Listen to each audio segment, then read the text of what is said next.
नमस्कार, news capital express में आपका स्वागत है। मैं हूं आपके साथ अंकिता। चलिए बढ़ते हैं खबर की ओर। भोपाल के मिंटो हॉल में भारतीय पुलिस सेवा संघ मध्य प्रदेश द्वारा आयोजित भारतीय पुलिस सेवा समागम का शुभारंभ मुख्यमंत्री डॉक्टर मोहन यादव ने किया। कार्यक्रम में प्रदेश के सभी जिलों से आए आईपीएस अधिकारी मौजूद रहे। इस अवसर पर डीजीपी कैलाश मकवाना भी विशेष रूप से उपस्थित रहे। समागम को संबोधित करते हुए डीजीपी कैलाश मकवाना ने कहा कि मध्य प्रदेश पुलिस ने नक्सलवाद को समाप्त करने में ऐतिहासिक भूमिका निभाई है।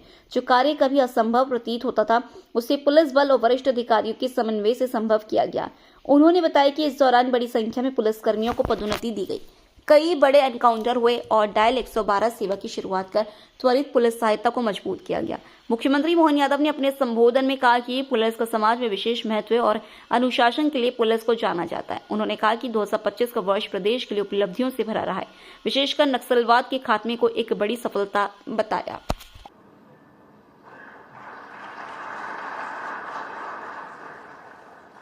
आईपीएस मीट के इस कार्यक्रम में अभी हमारे बीच जिनने संबोधित किया, ऐसे डीजीपी माननीय कैलाश मकवाना जी, माननीय चंचल शेखर जी, इस अवसर पर आप सब समस्त वर्तमान, पूर्व, अभूतपूर्व सभी भाइयों बहनों, आपके साथ मैं ये तालमेल करने का प्रयास कर रहा था कि आपकी ऑफिशियली मीटिंग है कि आईपीएस मीट है, मेरे को समझ में नहीं आ रहा था। हमारे विभाग की बातों को लेकर डीजीपी की जो चिंता होती है वो स्वाभाविक भी है। उनके विभाग की प्रगति भी आना चाहिए, प्रतिवेदन भी आना चाहिए और उत्साहवर्धन भी होना चाहिए। मैं सच में हमारे लिए सारे विभागों का अपना महत्व है, लेकिन पुलिस का जरा अलग ही महत्व है, इसका महसूस करता हूँ, आनंद भी, और आप सबको बधाई भी देता हूँ। नहीं बने थे, मुझे प्रसन्नता अभी हाल अब आज के बाद को जल्दी समाचार आएगा कि हमने प्रमोशन का वो रास्ता भी खोला है। 7,500 भर्ती हर साल हम करने ही वाले हैं। 22,500 पदों की भर्तियां हो जाएगी। आपने ड्राइवर का कहा, ड्राइवर की क्या बात है, भेजवा देना, वो भी कर देंगे, कोई मना थोड़ी है। डी साहब आप कह रहे हो तो क्या परेशान है, किसी भी प्रकार से अच्छे कामों को करने में क्या दिक्कत है। मैं आज अपने बीच में से बदलते दौर में जिस प्रकार की चुनौतियां, चाहे साइबर अपराध की हो, महिला सुरक्षा की हो, तकनीकी नवाचार की हो, जन जागरूकता के आधार पर हमारी अपनी अपराधियों के खिलाफ जो सफल मुहिम है, इन सारी बातों से हम दक्षता के साथ निपट रहे हैं। नए कानून लगाने के लिए भी मध्य प्रदेश पुलिस देश के सामने आदर्श रूप से चल रही है। मैं इस नाते से भी आप सबको बधाई देता हूं, आपका अभिनंदन करता हूं। आपकी सतर्कता और त्वरित कार्रवाई से राष्ट्र विरोधी ताकतें, चाहे जमात मुजाहिदीन बांग्लादेश हो, ये क्या बोलते हैं, पीएफआई है ना, पॉपुलर फ्रंट ऑफ इंडिया, और नाम भी जाने क्या क्या है, इनके नाम लेना ही है, लेकिन हम उम्मीद करते हैं कि ये जहां से खड़े हो वहीं दफन कर दें।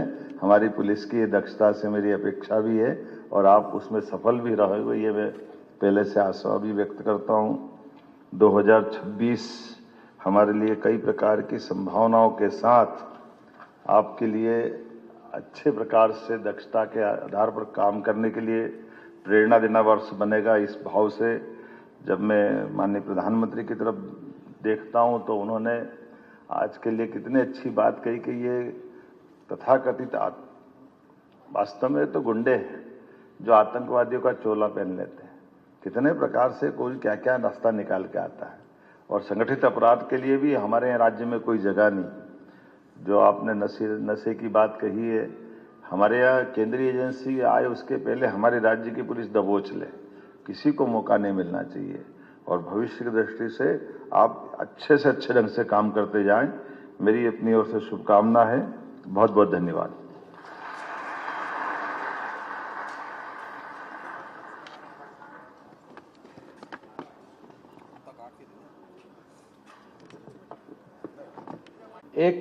एक और मुद्दा भी, आप पूर्व में भी संवेदनशील रहे हैं सर, आप चाह भी रहे थे इन्वेस्टिगेशन अलाउंस। तो पुलिस विवेचकों को इन्वेस्टिगेशन अलाउंस कुछ स्टेट्स में ये पूर्व से ही लागू है। हमने सभी स्टेट्स का मंथन करके उनकी जो योजनाओं का, और अभी 6 जनवरी 26 को इन्वेस्टिगेशन अलाउंस आईओएस को स्वीकृत करने का भी प्रपोजल शासन को हमने भेजा है। माननीय से अनुरोध रहेगा आपका, अगर उसमें स्वीकृति हो जाएगी तो हमारे फोर्स को मनोबल बढ़ेगा। सभी फील्ड अधिकारी उपस्थित हैं। पुलिस स्टेशन लेवल से जो संवेदनशीलता, जो तत्पर कार्यवाही अपेक्षित रहती है, बेसिक पुलिसिंग के साथ में यूज़ ऑफ टेक्नोलॉजी, उसको लगातार हमें जारी रखना है। और माननीय मुख्यमंत्री जी को मैं ये आश्वस्त करना चाहूँगा सर कि हमारे सभी अधिकारी और पूरी टीम बहुत ही मेहनत से कार्य कर रही है और जिस तरीके से वर्ष 2025 में अच्छी सफलताएं, अच्छी उपलब्धियां प्राप्त हुई हैं, वर्ष 2026 भी उसी प्रकार से ऐतिहासिक उपलब्धियां हासिल करेगा। माननीय मुख्यमंत्री जी हमारे अनुरोध पर आज इस समागम में उपस्थित हुए हैं। आपका हार्दिक धन्यवाद सर मैं देना चाहूँगा पूरे पुलिस परिवार की ओर से। अभी सर एकेडमिक सेशन रहेगा, उसमें डिस्कशंस रहेंगे, शाम को कल्चरल प्रोग्राम और कल भी फिर आपस में इंटरेक्शंस और प्रोग्राम रहेंगे। आपका सर एक बार मैं पुनः धन्यवाद देना चाहूँगा। बहुत बहुत धन्यवाद। जय हिंद।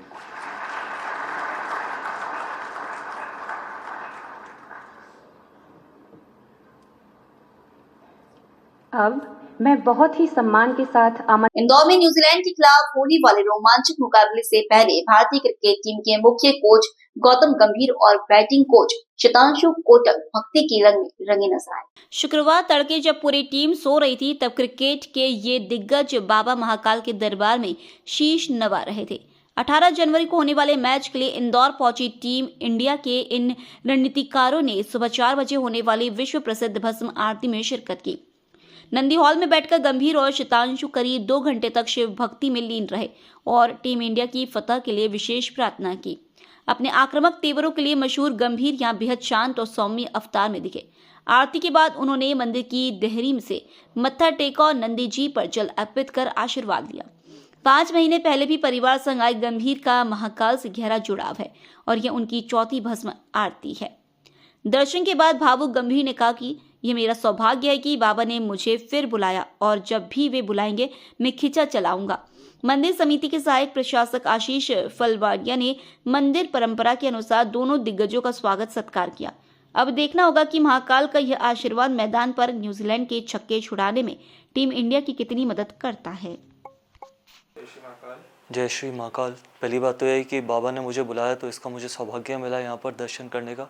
व्यवस्था बहुत ही अच्छी थी, दर्शन बहुत अच्छे हुए और मुझे विश्वास है कि बाबा फिर से बुलाएंगे और मैं जल्दी वापस आऊंगा। मंत्रालय सहित प्रदेश के कर्मचारी अपनी लंबित मांगों के निराकरण की मांग को लेकर शुक्रवार को वल्लभ भवन क्रमांक 1 मेन गेट पर प्रदर्शन किया और अपनी लंबित मांगों के निराकरण की मांग की। कर्मचारी नेता सुधीर नायक का कहना है कि चौथा समयमान वेतनमान मंत्री स्थापना और मंत्रालय स्थापना में लगे आकस्मिकता निधि कर्मचारियों को नियमित करने, 3% महंगाई भत्ता देने, स्थायी कर्मियों और आउटसोर्स कर्मचारियों को डाइंग काडर घोषित करने का विरोध करने, समयमान वेतनमान के साथ उच्च पदनाम देने, मंत्रालयीन लिपिकों के तृतीय समयमान में तृतीय पदोन्नति का वेतनमान देने, पुरानी पेंशन बहाली 70% से 80% वेतन देने का आदेश निरस्त करने संबंधी हाईकोर्ट का निर्णय लागू करने संबंधित मांग पूरी करने की मांग की।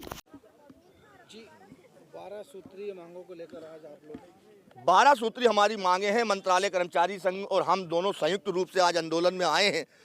पहली बार ऐसा हुआ है कि मंत्रालय कर्मचारी संघ और कर्मचारी मंच आंदोलन के रास्ते पर एक संयुक्त रूप से आया है। उसमें क्लास 3 का भी समर्थन है, वाहन चालकों का भी है, मतलब 7 यूनियनें हैं। हमारी मांगे, सरकार जो हमारी मांगों की सुनवाई नहीं कर रही। पिछला कार्यकाल तो छोड़ दीजिए, जो डॉक्टर मोहन यादव को 2 वर्ष का कार्यकाल है, इस कार्यकाल में कोई भी मांग को सरकार ने मंजूर नहीं किया है, जिस कारण कर्मचारियों में बहुत आक्रोश है। और जो अभी 6 जनवरी 2026 को उच्च न्यायालय का ऑर्डर हुआ है प्रोविजन पीरियड के कर्मचारियों को वेतन न काटने का, उस ऑर्डर को तत्काल लागू किया जाए। सरकार ने कर्मचारी विरोधी आदेश जारी करा है 22 दिसंबर 2025 को, उसको तत्काल निरस्त किया जाए और स्थायी कर्मी दैनिक वेतन भोगियों को नियमित किया जाए, पदोन्नत प्रक्रिया शुरू की जाए, पुरानी पेंशन लागू की जाए, मंत्रालय के कर्मचारियों को चतुर्थ वेतनमान का लाभ दिया जाए, समयमान वेतन का लाभ दिया जाए और जो मंत्री निधि स्थापना के कर्मचारी है उनको नियमित किया जाए। तो कर्मचारियों की मांगों पर हमारी सरकार से मांगे, कर्मचारी प्रतिनिधियों से, अध्यक्षों से चर्चा करे और मांगों का निराकरण करे। यदि नहीं होगा तो आगामी विधानसभा सत्र में हम हड़ताल करके सरकार को सामने मजबूती से आर पार का संघर्ष करेंगे। 3 बच्चों का जो गवर्नमेंट ने बोला नहीं वो होना चाहिए, उसमें तो अच्छी बात है वो, लेकिन उसका आदेश तो जारी करे। उसकी तो काफी दिन से बस बात चल रही है। हाँ, ये हमारा जो आज का जो कार्यक्रम है आंदोलन का, ये पहला चरण है। आज से हमने आंदोलन शुरू किया है। हम लोग खर मास के समाप्त होने का इंतजार कर रहे थे। जैसे ही खर मास समाप्त हुआ तो हमारा आंदोलन शुरू हो गया। और ये मंत्रालय कर्मचारी संघ, कर्मचारी मंच, निगम मंडल कर्मचारी संघ, ये सबके संयुक्त तत्वाधान में आंदोलन हो रहा है। और हमारी जो प्रमुख मांगे हैं, जैसे हमारे मंत्रालय को चौथा समयमान नहीं दिया गया, ये बहुत बड़ी दिया तले अंधेरा वाली बात है कि पूरे प्रदेश को चौथा समयमान मिल गया, मंत्रालय वालों को नहीं मिला। हमारे मंत्री स्थापना में जो 15-15 साल से मंत्रियों के बंगलों पे जो झाड़ू लगा रहे हैं, कप प्लेटें धो रहे हैं, उन लोगों को रेगुलर करने के लिए 2023 में परीक्षा ली गई थी, उसका आज का रिजल्ट घोषित नहीं किया गया। पुरानी पेंशन बहाली नहीं हो रही है। पीएससी से कोई भर्ती होता है उसको पूरी तनख्वाह मिलती है, व्यापम से भर्ती होता है तो उसको 60-70%, 80% तनख्वाह मिलती, उसको हाई कोर्ट ने निरस्त कर दिया है। लेकिन राज्य सरकार हाई कोर्ट का निर्णय लागू करने में हीला हवाला कर रही है। हमारे मंत्रालय के तृतीय समयमान का मैटर है। 2022 में जो चतुर्श्रेणी कर्मचारी भर्ती हुए थे उनको पे प्रोटेक्शन का लाभ नहीं दिया, नियमित होने के बाद और उनकी तनख्वाह कम हो गई। चौथा समयमान तो मंत्रालय को मिला ही नहीं है। 3% हमारा महंगाई भत्ता भी बकाया है। तो इस तरीके की जो स्थायी कर्मियों की समस्याएं हैं, हमारे आउटसोर्स वाले, कम से कम माने पूरे मध्य प्रदेश में आज की डेट में 2.5 लाख आउटसोर्स कर्मचारी हैं। उनका पूरा भविष्य अंधकार में कर दिया सरकार ने, कह दिया इनको सबको अलग करो। तो वो 10-10, 15-15 साल से सरकार की सेवा कर रहे थे। स्थायी कर्मचारियों को डाइंग कार्डर घोषित कर दिया, बजाय उनको 7वां वेतनमान का लाभ देने के। तो इन सब चीज़ों को लेकर के, और ये हमारा संयुक्त निगम मंडल कर्मचारी संघ भी इसमें शामिल है, कर्मचारी मंच है, मंत्रालय कर्मचारी संघ है, हम लोग मिलकर के ये संघर्ष कर रहे हैं। आज पहला चरण है और इस आंदोलन को और तीव्र किया जाएगा। कर्मचारी एकता जिंदाबाद। सरकार द्वारा लाई जा रही नई परिवहन नीति के खिलाफ आज निजी बस संचालकों ने संभाग आयुक्त के नाम ज्ञापन भेंट किया। बता दें कि मध्य प्रदेश सरकार द्वारा सालों से बंद पड़े मध्य प्रदेश राज्य परिवहन को फिर से शुरू किया जा रहा है, जिसके लिए नई परिवहन नीति तैयार की गई है। निजी बस संचालकों द्वारा इसका विरोध किया जा रहा है। उनका कहना है कि नई परिवहन नीति लागू करने से पहले सरकार बस चालकों से बात कर उनका पक्ष भी जाने, इसके बाद ही कोई निर्णय लिया जाए। इसी मुद्दे को लेकर आज निजी बस संचालकों ने प्राइम रूट बस ऑनर्स एसोसिएशन के बैनर तले एकत्रित होकर उज्जैन में कोठी पैलेस पहुंचकर भू अभिलेख अधिकारी माघव बोगरे को संभाग आयुक्त के नाम ज्ञापन सौंपा। एसोसिएशन के प्रदेश अध्यक्ष गोविंद शर्मा ने बताया कि यदि सरकार ने हमारी मांगे नहीं मानी तो मजबूरन हमें हड़ताल करने पर विवश होना पड़ेगा। ज्ञापन दिया आपने, ये आज की जो ज्ञापन हमने दिया गया है, ये गत माह रतलाम में बस एसोसिएशन के माध्यम से मीटिंग हुई थी, जिसमें प्रदेश के लगभग 56 जिलों के मोटर मालिक वहाँ इकट्ठे हुए थे। उसमें यह निर्णय लिया गया था कि मध्य प्रदेश सरकार द्वारा जो नई परिवहन नीति लागू करने की योजना बनाई जा रही है, उसके संबंध में आज तक सरकार ने कोई स्पष्ट जानकारी किसी मोटर मालिक को नहीं दी है, ना आम जनप्रतिनिधियों को दी गई है। एक तरफा कार्य वल्लभ भवन बैठ के चल रहा है, क्योंकि हमको जो जानकारी जो लगी है उसमें सरकार जो नई परिवहन नीति बना रही है उसमें आज तक इनके पास एक भी कोई गाड़ी नहीं है, जबकि पूरे मध्य प्रदेश में हम निजी बस मालिक जो है 29,000 से अधिक बसें जो है मध्य प्रदेश 56 जिलों में चला रहे हैं, और जिससे यात्रियों को सस्ती सुलभ परिवहन सेवा मिल रही है। आश्चर्य इस बात का है कि जब राजपरिवहन निगम 2005 में बंद हो गया था, तब मध्य प्रदेश सरकार ने हमको बुलाकर जो है कहा था कि आप गाड़ी चलाइए, और तब से लेकर 25 साल तक लगातार हम जो है गाड़ियाँ चला रहे हैं और किसी प्रकार की कोई असुविधा जनता को नहीं हुई है। ऐसी स्थिति में आज की तारीख में आश्चर्य लगता है कि मध्य प्रदेश की सरकार को आश्चर्य क्या लग रहा है कि जो है वो बसें चलाने का प्रावधान कर रही है। चलाना था तो राजपरिवहन निगम बंद क्यों किया? पर हमारा इस बात का आम जनता भी ये पूछना चाहती है कि ये बंद क्यों किया गया।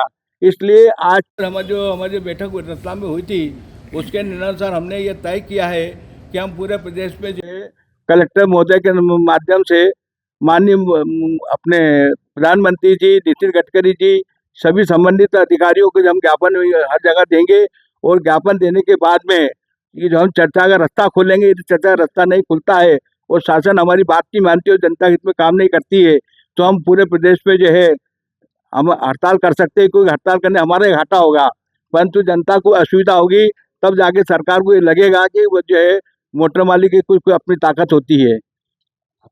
गोविंद शर्मा, प्रदेश अध्यक्ष, प्राइम रूट बस ऑनर्स एसोसिएशन।